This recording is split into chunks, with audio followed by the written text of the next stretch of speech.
स्वामी जी देखिए, योगाभ्यास का पैकेज तो लगातार आप बता ही रहे हैं। पाचन से जिस तरह से वेरिकोज वेन्स की समस्या होती है उससे कैसे बचा जाए वो भी आपने बताया, लेकिन गलत पोस्चर भी वेरिकोज वेन्स की बड़ी वजह है। तो उठना बैठना कैसे चाहिए, पोस्चर कैसा होना चाहिए और पोस्चर को ठीक करने के लिए कौन कौन से योगाभ्यास है वो भी बता दीजिए। हाँ, ये तो देखो आपने बहुत अच्छी बात कही। एक तो हम हमेशा सीधे खड़े रहे, अक्सर एक पैर पर लोग खड़े होते हैं, उस समय खड़े होने का पोस्चर ठीक नहीं होता, तो दोनों पैरों पर खड़े रहे हैं। तो देखो ऐसे ना खड़े, ज़्यादातर लोग ऐसे खड़े होते हैं, ये ऐसे, और तो पता नहीं कैसे कैसे स्टाइल है लोगों के। फिर बैठने में लोग ज़्यादातर ऐसे झुक करके बैठते हैं। लोगों का ये ये या फिर ये वाला स्टाइल है। अब ये जो सारे पोस्चर है ना, ये अच्छे नहीं है।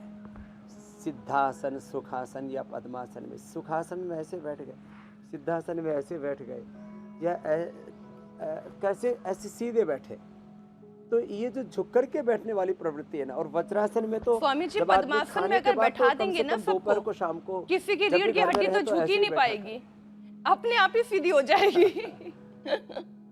पद्मासन और वज्रासन दोनों ही ऐसे, ये एकदम अच्छे हैं। सोने में जो उल्टा लेट करके सोए, तो उल्टा लेट के सोने की एक तो ये तरीका है। अब देखो इसमें किसी की एड़ी ऊपर रहती है ना एक, तो इसका मतलब स्ट्रक्चरल बैलेंस बिगड़ा हुआ है, पीछे बराबर रहना चाहिए। और इसके लिए मकरासन, भुजंगासन जरूरी है, जो थोड़ी देर पहले हम कर रहे थे। इसमें भी जो ऐसे सोते हैं ना, इससे भी रीढ़ की हड्डी का बैलेंस बिगड़ता है। सीधे लेट करके जो ऐसे सोते हैं, इससे भी बैलेंस बिगड़ता है। ये तो बहुत ही खराब पोजीशन है। तो ये जो ऐसे गलत तरीकों से जो हम सोते हैं ना, कोई तकिया लेकर के सोते हैं, पता नहीं क्या क्या उल्टा पुल्टा है। तो सीधा सोने का तरीका सबसे अच्छा ये है शवासन।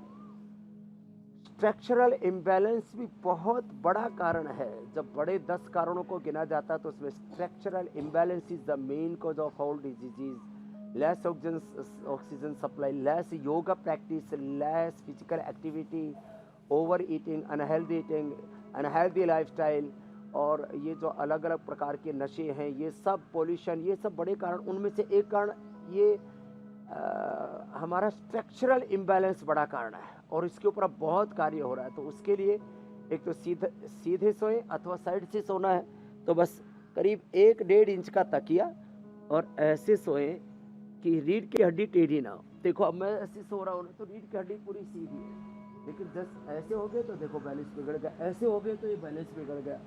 तो ये गलत बात है। तो इसको ठीक करना है तो क्या करें? एक तो मकरासन, भुजंगासन करें जिन्होंने अपना ये स्ट्रक्चरल बैलेंस बिगाड़ा। एक तो ये मरकटासन बहुत जरूरी है, इसको कर लिया करें तो पहली बात तो बात बिगड़े ही नहीं, और फिर बिगड़ भी जाए तो बिगड़े बना दे मेरे काम मेरे दाता महान।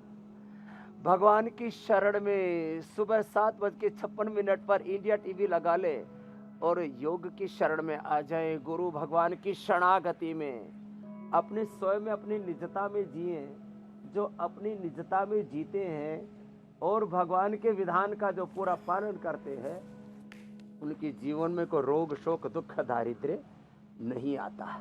तो जिनका बैलेंस बिगड़ा है, फिर वो ऐसे पवन मुक्तासन करके, उत्तान पादासन करके, नौकासन करके, इससे पाचन तंत्र भी अच्छा कर लेंगे, स्ट्रक्चरल बैलेंस को भी अच्छा कर लेंगे। इसलिए अक्सर रोज हम एक बार इनको दोहरा देते हैं कि लोग कम से कम जिनको रोग है वो 1-1 मिनट ये योग अवश्य कर लिया करें, जिससे कि वो 100 साल तक स्वस्थ रहें। और जब हमारा तन, मन, हमारी मानसिकता स्वस्थ होती है, तब हम जीवन में सृजनात्मक, रचनात्मक होते, उत्पादक होते हैं। जीवन में हम महान कार्यों का निष्पादन करने में स्वस्थ होकर के समर्थ हो पाते हैं। योगी होकर के, निरोगी होकर के हम समाज के लिए उपयोगी हो पाते हैं।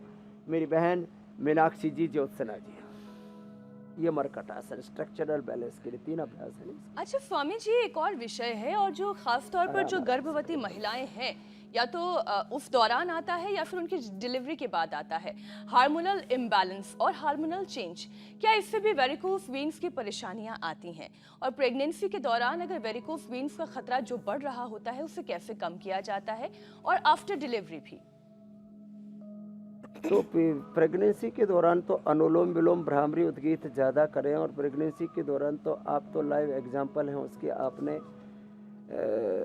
प्रसव के 1-2 दिन पहले तक बखूबी योग किया और अपने आप को अपने पूरी तरह से फिजिकली, मेंटली, इमोशनली, स्पिरिचुअली उभार के रखा, संभाल के रखा।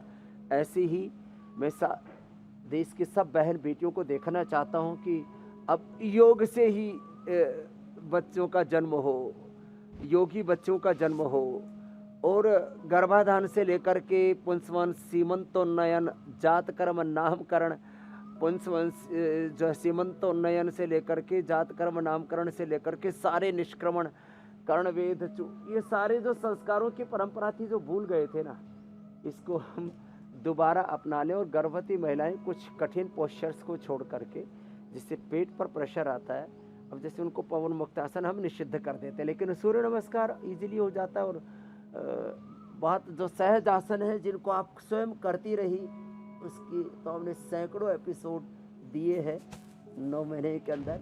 तो ये एक ऐसा जो पूरा जो जीवन चक्र है, योगमय जीवन चक्र है, योगिक लाइफस्टाइल, तो वो पूरा हमने लोगों को बताया हुआ है।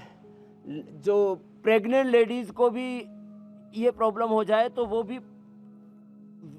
पुनर्नवा को काढ़ा बना करके, या पुनर्नवा का जो फ्रेश जूस है, काढ़े को ठंडा करके और जूस को पी सकते हैं। उनको वेरिकोज की वेंस की प्रॉब्लम, और उसके साथ गोखरू और पी ले तो कोई वाटर टेंशन, कहीं पर भी शरीर में सूजन होगी वो भी दूर हो जाएगी। किसी को ब्लीडिंग हो जाए तो शीशम के पत्ते पी ले, वो दूर हो जाएगी। शीशम के साथ बेल के, पीपल के पत्ते, दूर्वा घास, संजीवनी घास भी हमने बताई हुई है, नहीं तो वो बड़ी डेंजर होती है, जच्चा और बच्चे दोनों का जीवन उसमें खतरे में पड़ जाता है।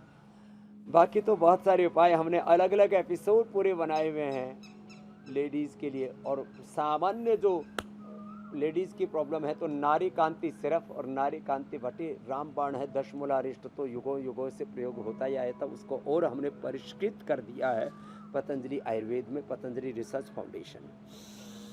इंडिया टीवी हर वक्त हर जगह डाउनलोड करने के लिए सर्च करें India TV news Google Play Store या ऐप स्टोर पर।